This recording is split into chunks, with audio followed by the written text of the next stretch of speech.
O legado das xeracións que viviron no territorio son a paisaxe, o patrimonio cultural e a biodiversidade da Reserva da Biosfera, os Ancares lucenses Montes de Navia, Cervantes e Becerreá. Os veciños dos concellos son os protagonistas da súa historia. Esta é a voz da Reserva da Biosfera, a terra dos nosos avós.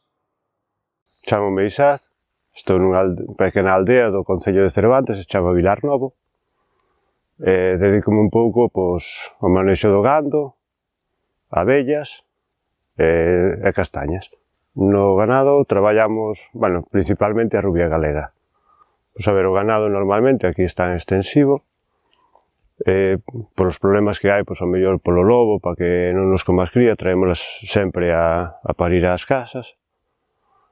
E despois, unha vez que xa están secas, que o becerro xa ten sobre 7 ou 8 meses de vida, e cando as volvemos para fora, hasta que volven outra vez a chegar o momento para parir, digamos. Claro, normalmente, no verán sempre recollemos sobre todo silo, erva seca, para alimentalas despois no inverno. Aproximadamente sobre 60 hectáreas.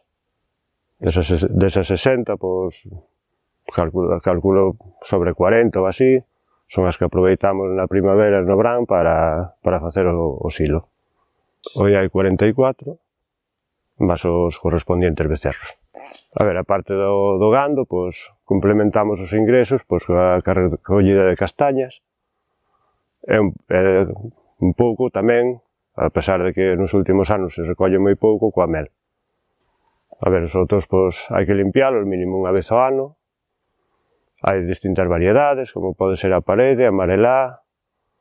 Despois, hai algunhas que se chaman bravas, que son castiñeiros que nin están inxertados ni nada, pero que producen igual.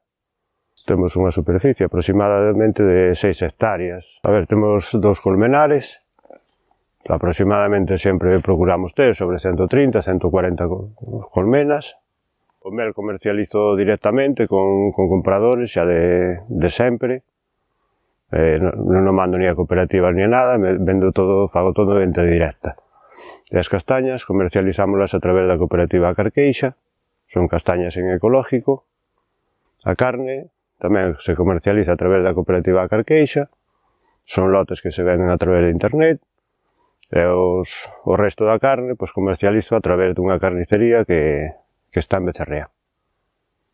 Eu xa desde cativo marxime para Lugo para estudiar. Traballei moitos anos en Lugo, en outras determinadas cidades, hasta que nun determinado momento, por circunstancias da vida, decidín volver por rural. Decidín volverme porque meus pais xa se jubilaban, e se eu non me volvía para aquí, iba a quedar todo abandonado. Entonces, comenteino ca muller, ela estaba de acordo, díxome que sí, e aquí estamos outra vez no rural. A verdade é que me sinto moi ben por volver, porque se eu non volvera, todo isto hoxe estaría completamente a bosque, non habría nada. De forma que sinto moi orgulloso de facer o que fixe.